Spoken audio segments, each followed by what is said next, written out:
नमस्कार दोस्तों। पुराने जमाने का किस्सा है कि एक मदरसे में मौलवी साहब अपने शागिर्दों को बता रहे थे कि उन्होंने अपनी जिंदगी में बड़े बड़े काम किए हैं। यहाँ तक कि उन्होंने गधों को भी पढ़ा लिखा कर आदमी बनाया है। हमने जिनको आदमी बनाया वे आज इस शहर में ऊंचे ऊंचे पदों पर बैठे हैं। इसलिए ध्यान से पढ़ोगे तो एक दिन तुम भी हाकिम बन जाओगे। उनकी यह बात एक धोबी ने सुन ली। वह मन ही मन बड़ा प्रसन्न हुआ। अगले दिन चुपके से मौलवी साहब के पास आकर धोबी बोला, मेहरबान, आप बड़े काम के आदमी हैं। मेरे पास भी एक गधा है। अगर आप उसे भी आदमी बना दें तो आपकी बड़ी मेहरबानी होगी। मेरा कोई सहारा नहीं है। वह आदमी बन गया तो मुझे बुढ़ापे का बड़ा सहारा मिल जाएगा। यह सुनकर मौलवी साहब तो हैरान रह गया। बोला, अरे कहीं गधे को आदमी बनाया जा सकता है क्या? यह तुम क्या कह रहे हो? धोबी ने फिर कहा, मौलवी साहब जी, कल आप ही बच्चों को बता रहे थे कि आपने गधों को आदमी बनाया है और अब वे इस शहर में बड़े बड़े पदों पर मौजूद हैं। मौलवी साहब समझ गए कि यह प्रथम दर्जे का बेवकूफ मालूम होता है। वे बोले, गधे को आदमी बनाने के लिए 200 रुपये लगेंगे। धोबी ने 200 रुपये देना स्वीकार कर लिया और अगले दिन रुपया तथा अपने गधे को लेकर मदरसे आ पहुंचा। रुपयों के साथ उसने गधे को मौलवी साहब के हवाले कर दिया। अब काफी समय बीत गया। एक दिन धोबी को अपने गधे की याद आई। उसने सोचा कि अब तक तो वह जरूर आदमी बन गया होगा। पढ़ लिख कर गधे आदमी बन जाते हैं। मेरा गधा भी अब इस शहर में नौकरी करेगा, खूब पैसा कमाएगा। फिर मैं उसकी शादी करूंगा। घर में बहू आएगी तो पकी पकाई रोटियां मिलेंगी, मेरी सेवा करेगी। बुढ़ापा मजे में कट जाएगा। सोचता हुआ वह मौलवी साहब के पास पहुंच गया और अपने गधे के बारे में पूछताछ की। मौलवी साहब ने बताया, तुमने आने में बड़ी देर कर दी। तुम्हारा गधा कब का आदमी बन चुका है। मैंने उसे खूब पढ़ा लिखा दिया। इतने दिनों तक तुम आए नहीं तो सोचा शायद तुम उसे भूल गए होगे, इसलिए वह यहाँ से चला गया है। मुझे पता चला है कि वह इस शहर में कोतवाल बन गया है। अब तुम उससे मिलना चाहते हो तो सीधे कोतवाली चले जाओ, वह तुम्हें वहीं मिलेगा।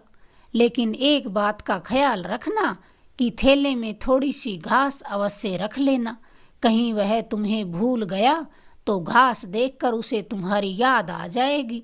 वह तुम्हें जल्दी पहचान लेगा। जमाना ही ऐसा आ गया है कि बड़े पदों पर बैठने के बाद आदमी रिश्ते नाते और परिवार वालों को भूल जाता है, इसलिए घास जरूर रख लेना। धोबी खुशी से उछल पड़ा, लौट कर घर गया। हरी मुलायम मुलायम घास उखाड़कर थैले में भर ली। बेटा कोतवाल लग गया है तो हर कोई उसे जानता होगा। सड़क पर खड़े राजा के सिपाहियों से पता पूछते हुए वह कोतवाली जा पहुंचा। कोतवाली के अंदर घुसना ही चाहता था कि सिपाहियों ने उसे रोककर पूछा, कहाँ जाओगे? धोबी ने अकड़कर कहा, मेरा बेटा इस कोतवाली में कोतवाल लगा है, उससे मिलना चाहता हूँ। धोबी का चेहरा देखकर सिपाही हंस पड़े।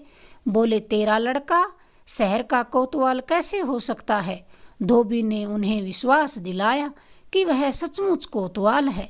यकीन न हो तो मौलवी जी से जाकर पता कर लो। मौलवी जी ने उन्हें पढ़ाया लिखाया है और गधे से आदमी बना करके यहाँ लगवाया है। सिपाहियों ने उसे पागल समझकर हवालात में बंद कर दिया। इस पर धोबी जोर जोर से चिल्लाने लगा कि मैं कोतवाल का बाप हूँ, मैं कोतवाल का बाप हूँ, मुझे छोड़ दो, मुझे अपने बेटे से मिलने दो।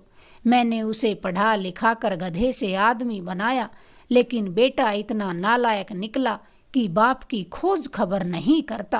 कोतवाल ने जब यह सुना तो धोबी को हवालात से बाहर निकाल लिया और पूछा, तुम कौन हो और किससे मिलना है?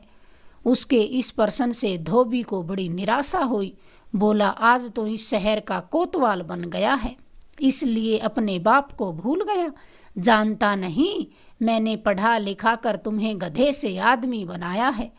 कोतवाल डपट कर बोला, क्या बकते हो? धोबी बोला, बकता नहीं हूँ, सच कह रहा हूँ। एक दिन तू गधा था, मैं तुझे हरी हरी घास दिया करता था। यह देख आज भी वैसी ही मुलायम हरी हरी घास तेरे लिए लाया हूँ। कहते हुए धोबी ने हरी हरी मुलायम घास निकाल कर कोतवाल के सामने मेज पर रख दी। उसे हद से आगे बढ़ते देख कोतवाल को अब और ज्यादा गुस्सा आ गया। उठकर 2 डंडे उसे जमाए, फिर लातों से पीटते पीटते कोतवाली से बाहर निकाल फेंका। इस घोर निराशा के क्षणों में धोबी को हंसी आ गई। बोला, आदमी बनकर तू सब कुछ तो भूल ही गया, पर दुलती झाड़ने की आदत अब भी तुम में बाकी है। कोतवाल ने सिपाहियों को हुक्म दिया कि इस बदतमीज को पकड़कर ले जाओ और पागल खाने में भर्ती कर दो। यह कोई सिरफिरा बेवकूफ लगता है। सिपाही उसे पकड़कर ले गए और दूर ले जाकर छोड़ आए। अगले दिन दुखी होकर धोबी मौलवी साहब के पास फिर पहुंचा और कोतवाल की मारी हरकत उसे बताई, और कोतवाल ने उसके साथ जो हरकत की वह सब उसे बताई। वह बोला, जब वह गधा था तब मेरे बहुत काम आता था, कितना भी बोझ लादने पर चूं तक न करता था, मार पिटाई से डरता था। गधा रहते हुए उसने मुझे बहुत सुख दिया, किंतु अब आदमी बनकर वह मेरे काम का नहीं रहा। धोबी ने फिर मौलवी साहब से विनती की, दोबारा अगर आदमी से गधा बना दें तो आपकी बड़ी मेहरबानी होगी। मौलवी साहब बोले, आदमी को गधा बनाना मुश्किल है, पर यदि तुम यही चाहते हो तो इसके लिए दुगनी कीमत चुकानी पड़ेगी। कल सुबह तुम 400 रुपये लेकर आना और अपना गधा वापस लेकर जाना। अगली सुबह धोबी मौलवी के पास पहुंचा और गिनकर 400 रुपये उसके सामने रख दिए। मौलवी ने मकान के पीछे बंधा हुआ उसका गधा खोलकर उसके सामने ला खड़ा कर दिया। अपने गधे को पाकर धोबी ने उसकी पीठ पर प्यार से हाथ फेरते हुए कहा, बेटा, आदमी बनने से अच्छा है तुम गधे ही बने रहो। यह कहकर वह उसे घर की तरफ हाँक कर ले चला। अगर आपको हमारी ये कहानी पसंद आई, प्लीज हमारे चैनल को लाइक करें, शेयर करें, सब्सक्राइब करें। धन्यवाद दोस्तों।